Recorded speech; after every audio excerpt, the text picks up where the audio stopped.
Video నచ్చితే ఖచ్చితంగా like చేయండి.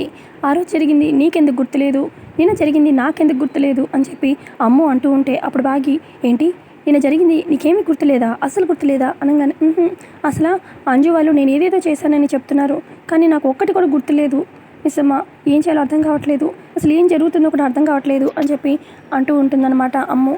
బాగి అడుగుతుంది, నిన్న మీ డాడీ కాలికి దెబ్బ తగలడము, అప్పుడు మనోహరి మీద అరవడము, అలాగే నిన్న ఎవరికి చెప్పకుండా ఇంట్లో నుంచి బయటికి వెళ్ళడం, ఏది కూడా గుర్తులేదా అమ్ము అనగానే ఏది గుర్తులేదు మిస్సమ్మ అని చెప్తుంది అమ్ము. అదే టైంకి కిచెన్ అటువైపు నుంచి వింటూ ఉంటుందన్నమాట బాగి. అలాగే అమ్మ మాటలు వింటూ ఉంటుంది ఆరు. ఇక ఆరు టెన్షన్ పడుతూ ఉంటుంది, వీళ్ళిద్దరికి డౌట్ వచ్చేసింది ఏంటి అన్నట్టుగా.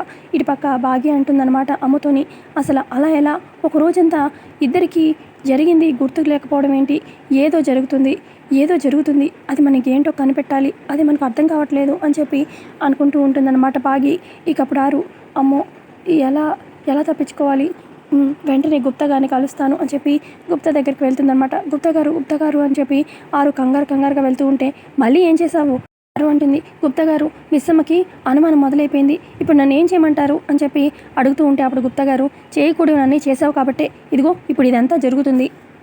గుప్తా గారు అంటారు, ఆమె తెలుసుకుంటుంది నిజం, ఎప్పటికైనా తెలుసుకుంటుంది, అసలు సరిదిద్దుకోలేని తప్పు చేసావు బాలిక, ఇక నువ్వు జరిగేది చూడడం తప్ప ఏమీ చేయలేవు అని చెప్పి గుప్తా గారు చెప్తారు. ఆ తర్వాత మనోహరి అలాగే మంగళ గోరా దగ్గరికి వస్తారనమాట.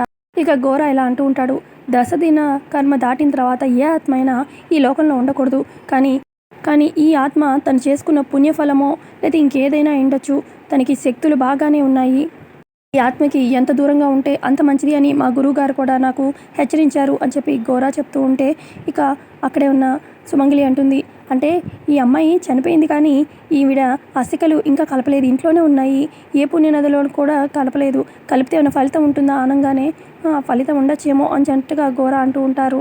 అప్పుడు వెంటనే మనోహరి అంటుంది, కొత్తగా పెళ్ళైన జంట ఇంట్లో ఉండగా ఇలాంటివి ఖచ్చితంగా చేయరు, అయినా ఇప్పుడు నాకు తెలుసుకోవాల్సింది ఆత్మ ఇక్కడ ఉంటే ఉంది పోతే పోయింది అది కాదు, అసలు ఆత్మకి ఎలాంటి శక్తులు ఉన్నాయి అది నేను తెలుసుకోవాలి అని చెప్పి మనోహరి అంటుంది. తర్వాత గోరా అంటాడు, అసలు ఆత్మకి మనుషుల్లో దూరే అంత శక్తి అయితే ఉండదు అని చెప్పి అనగానే అప్పుడు మనోహరి అంటుంది, ఆత్మకి ఎలాంటి శక్తులు ఉన్నాయో తెలుసుకునే ఛాన్సే లేదా అనగానే ఒక్క ఛాన్స్ అయితే ఉంది అని గోరా చెప్తాడు. ఆ ఆత్మ ఎవరి శరీరంలోకి అయితే వెళ్ళిందో ఆ పిల్లని తీసుకురండి, ఇక ఆ పాపను చూస్తే ఆత్మకి ఎలాంటి శక్తులు ఉన్నాయో నేను కనిపెట్టగలను అని చెప్పి అనగానే చంపేస్తాడు, మన ముగ్గురిని చంపేస్తాడు. వాళ్ళ కూతుర్ని కనుక తీసుకొచ్చామంటే అస్సలు ఊరుకోడు. ఏంటి మనోహరి నువ్వు సైలెంట్గా ఉన్నావు, అది మనం ఇంకేదైనా రకంగా తెలుసుకుందాం, ఇది మాత్రం వద్దు అని చెప్పి చెప్తూ ఉంటుందన్నమాట మంగళ. అప్పుడు మనోహరి నేను ఖచ్చితంగా ఆ పాపని తీసుకొస్తాను గోరా అని చెప్పి అక్కడి నుంచి వెళ్ళిపోతుందన్నమాట. మనోహరి వెనకాలే వెళ్ళిపోతుందన్నమాట మంగళ.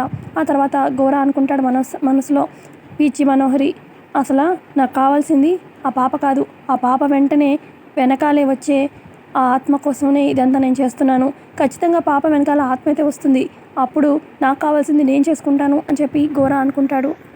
పక్క రామ్మూర్తిని నలుగురు పిల్లలు రూమ్లోకి తీసుకొస్తారు. ఏంటమ్మా ఏంటి అని చెప్పి రామ్మూర్తి అంటూ ఉంటే, ఉండండి తాతయ్య కూర్చోండి చూపిస్తాము అని చెప్పి ఇక అంజలి పాప గీసిన పెయింటింగ్ చూపిస్తూ ఉంటారనమాట. ఇక అదే టైంకి అటువైపుగా వెళ్తున్న మనోహరి కిటికీలో నుంచి ఏం జరుగుతుందా అని చెప్పి చూస్తూ ఉంటుంది. ఇటు పక్క ఇక రామ్మూర్తి ఇక అక్కడున్న ఆరు ఫోటో చూసి చాలా బాగుంది, చాలా బాగా గీసావు మీ అమ్మ ఫోటో అని చెప్తూ ఉంటాడు. గీశారు మీ అమ్మ ఫోటో, అసలు అచ్చు కళ్ళ ముందే ఉన్నట్టుగా ఉంది అని చెప్పి అనగానే ఇక అప్పుడు అంజు పాప ఓవరాక్షన్ చేస్తూ ఉంటే ఇక మిగతా ముగ్గురు అన్నలు అలాగే అక్క ఇక్కడ ఎవరైతే ఓవరాక్షన్ చేస్తున్నారో వాళ్ళే గీశారు తాతయ్య అని చెప్పి అనగానే అప్పుడు అంజు పాప మీరు చెప్పండి తాతయ్య, అసలు పెయింటింగ్ ఎలా ఉంది చెప్పండి అనగానే చాలా బాగా గీసావమ్మా అని చెప్పి పొగుడుతూ ఉంటాడు రామ్మూర్తి. అప్పుడు ఇక అమ్మ కూడా అంటుంది, అసలు అంజుకి డ్రాయింగ్ అంటే చాలా ఇష్టం, ఏదైనా సరే ఒక్కసారి చూసిందంటే ఇట్టే అలా గీసేయగలదు అని చెప్పి పొగుడుతూ ఉంటారనమాట. తర్వాత రామ్మూర్తి అంటారు, ఇంత బాగా పెయింటింగ్ గీసావు కదా, అలా లోపల ఎక్కడైనా పెట్టేస్తే పాడైపోతుంది కదా, దీన్ని చక్కగా ఫ్రేమ్ కట్టిస్తే చాలా బాగుంటుంది కదా అని చెప్పి రామ్మూర్తి అనడంతో అప్పుడు పిల్లలు డాడీ ఆల్రెడీ రాతోడికి చెప్పేశారు రేపు ఫ్రేమ్ కట్టిస్తారంట అనగానే మంచి ఆలోచన, అయితే ఎటు ఫ్రేమ్ కట్టిస్తారు కదా, ఇక లోపల మడత పెట్టి పెట్టడం ఎందుకు, ఇలా ఇక్కడే పెట్టేద్దాము ఓపెన్గా అని చెప్పి ఇక చార్ట్ పేపర్ని అలా చక్కగా ఫోటో కనిపించేలా పెడతారనమాట.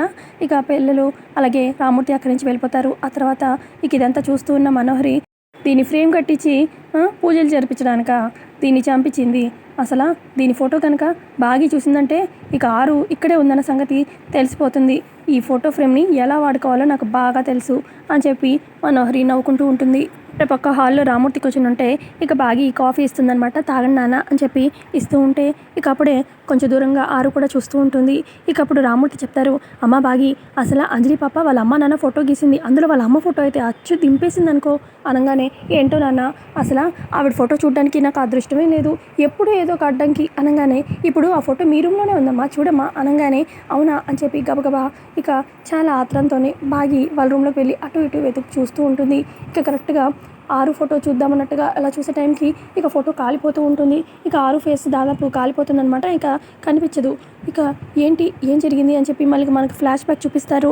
ఇక బాగి రూమ్లోకి ఎంటర్ అయ్యే ముందే మనోహరి వెళ్తుందనమాట. ఇక లైటర్ తీసుకెళ్ళి అటు ఇటు మంట పెట్టి ఇక కాల్ చేస్తుంది. ఇక కరెక్ట్గా బాగి రూమ్లోకి వచ్చే ముందే మనోహరి బయటకు వచ్చేస్తుంది. ఇక బాగి రూమ్ చూసుకోదనమాట. రూమ్లోకి నార్మల్గా వెళ్తుంది. ఇక చూడంగానే అప్పుడే మంటలు ఉంటాయి. ఇక ఇదంతా జరిగిందన్నట్టు మనం చూపిస్తూ ఉంటారు. ఇక మంటలు అని చెప్పి ఆ చార్ట్ పేపర్ కింద పడేసి మంటలు ఆర్పడానికి ట్రై చేస్తూ ఉంటుంది బాగి.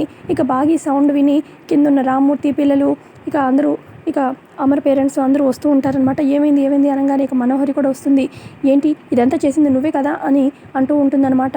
నేను ఎందుకు చేస్తాను అని చెప్పి బాగి అంటుంది. అప్పటికి మంటలు ఆర్పడానికి ట్రై చేస్తూ ఉంటుంది. ఇక పిల్లలు కూడా చాలా షాకింగ్లో ఉంటారు. ఈ లోపల అమర్ కూడా వస్తాడనమాట. రాతోడు కూడా వస్తాడు. అప్పటికి మనోహరి అందుకొని అసలు అమర్ పక్కన ఆరు ఫోటో ఉండడం, ఇదిగో ఈ బాగి చూడలేకే ఇదంతా చేసినట్టుంది, కాల్ చేసింది అని చెప్పి అనగానే ఇక అంజలి పాప, అవును డాడీ ఇదంతా మిస్ అమ్మే చేసినట్టుంది, ఇందాక ఫోటో చూపించమంది నేనేమో చూపించలేదు, కోపంతో నేను చేసినట్టుంది అని చెప్పి అనగానే ఇక అక్కడ ఉన్న ఆనంద్ ఆకాష్ కూడా, ఎందుకు మిస్ అమ్మ మాకు ఉన్న చిన్న చిన్న ఆనందాలు కూడా ఇలా ఎందుకు దూరం చేస్తున్నావు, ఎందుకు ఇలా చేస్తున్నావు అని చెప్పి అంటూ ఉంటారు. నేను ఎందుకు చేస్తాను, నేను చేయలేదు అని చెప్పి బాగి అంటూ ఉంటుంది.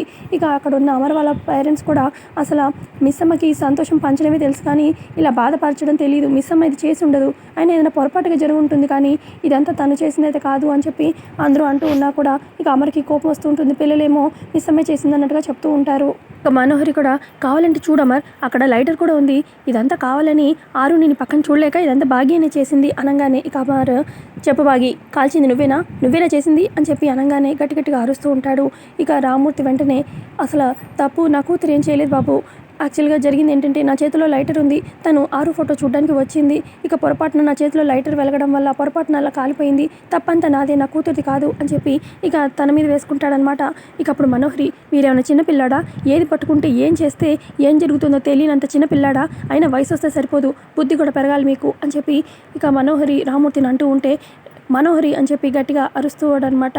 మనోహరి మీద అమర్ అంటాడు, చూడు మనోహరి నీకన్నా పెద్దవారు, నీ తండ్రి అంత వయసున్న వాళ్ళు ఎవరితో ఎలా మాట్లాడాలో తెలీదా, ఇంకొకసారి ఆయనతో ఇలా ఎవరైనా మాట్లాడితే ఊరుకునేదే లేదు అనగానే, అది కాదమర్ అంటే అలా చేసేసరికి అనగానే పొరపాటున జరిగింది, ఆయన ఏం కావాలని చేయలేదు కదా, ఇంకోసారి ఇలా మాట్లాడితే ఊరుకోను అని చెప్పి అమర్ చెప్తాడు.